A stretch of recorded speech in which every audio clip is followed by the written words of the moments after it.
And kind of, I guess, stepping into that first time where you're entering the kind of factory in Switzerland for the first time, it's obviously a European culture, but still a very different culture than the UK.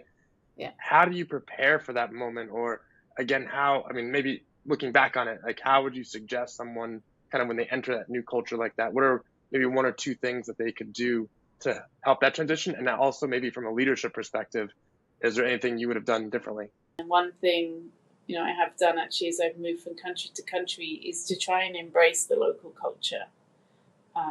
Because, of course it is going to be different from your own country culture that and sometimes even, working styles. I've noticed that in the different regions where I've worked that the style of working is different, and you have to adapt to something that at first might not feel natural to you. But how people like to work, whether they like meetings, whether they don't like meetings, are they 9 to 5? Are they flexible? And in today's world, that's even more critical because obviously a lot of people are wanting, flexible working, but you have to sort of kind of be within the norms of where you are working. Switching into more supply chain today, from your perspective and role, what are the kind of challenges that you all are tackling kind of every day? What's kind of you see as the future state? How do you kind of see that role evolving now over the next few years for people? I think what's so good about supply chain is it's so diverse. It's so, we talk about end-to-end supply chain. It really is from the materials all the way to the customer. So if you wanted more of a commercial facing side of supply chain, you focus on that customer side. If you want to work with external parties, procurement, working with suppliers.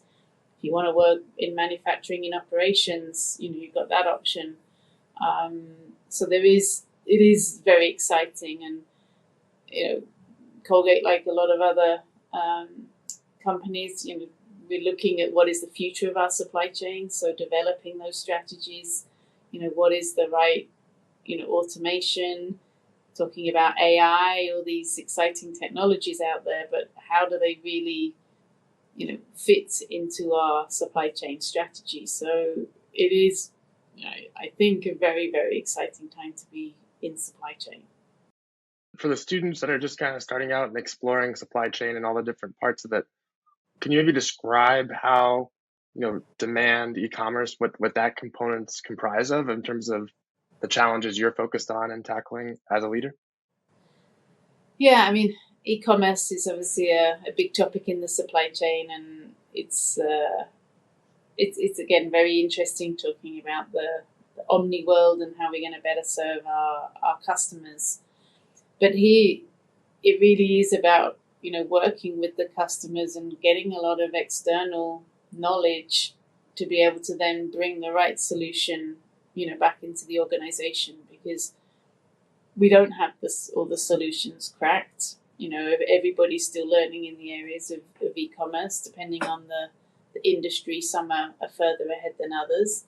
So again, it's another great opportunity to really, put new strategies in place, do a lot of testing.